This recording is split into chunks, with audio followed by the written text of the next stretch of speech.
बेनीवाल ने कर दिया है बवाल। अब इनको कोर्ट के चक्कर काटने पड़ेंगे। आरएलपी प्रमुख हनुमान बेनीवाल और मदन राठौड़ के बीच की बहस को आप सब जान रहे हैं, पर अब हनुमान बेनीवाल ने ऐसा एक्शन लिया है कि दोनों नेताओं को कोर्ट के चक्कर काटने पड़ेंगे।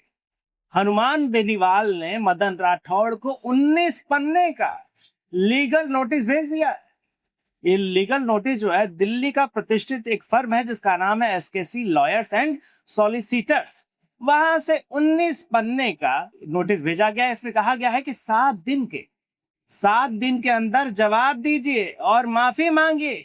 अगर माफी नहीं मांगी तो केस होगा। केस किस किस मामले में होगा? केस होगा दीवानी यानी सिविल, और आपराधिक यानी क्रिमिनल मानहानि के मुकदमे इस पे दर्ज किए जाएंगे। साथ ही इसमें मुआवजे की मांग भी की जाएगी। मतलब मदन राठौड़ को पैसा भी देना पड़ेगा, सिर्फ बयान देने से नहीं होगा। 7 दिन के अंदर जवाब होगा इसका। इसमें इस जो है 19 पन्ने की नोटिस में कहा गया है कि इसमें आपत्तिजनक, भड़काऊ और मानहानिकारक बयान दिए गए, जिससे हनुमान बेनीवाल की सामाजिक प्रतिष्ठा पर ठेस पहुंच गया है और अब 7 दिन के अंदर जवाब देना चाहिए। पर सवाल यह भी है कि जवाब तो हनुमान बेनीवाल को भी देना चाहिए, क्योंकि पहली बार का तो बयान है नहीं।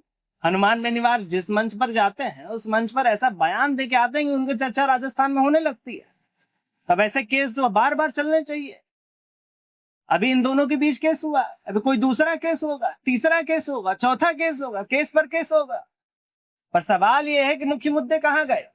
सिर्फ बयानबाजी से काम होने लगा तो फिर आपको जनता ने किस लिए चुन के भेजा था? इसलिए कि सिर्फ केसबाजी होती रहे, आप मानहानि का उन पे मुकदमा ठोको, वो आप पर ठोके। अब इन दोनों नेताओं को कोर्ट का चक्कर काटना पड़ेगा। देखते हैं मामला कहां तक जाता है। अब मदन राठौड़ साहब पैसा भरते हैं नहीं भरते, ये सवाल है। आप क्या सोचते हैं, मैं कमेंट में बताएगा। तब तक देखते रहिए राजस्थान।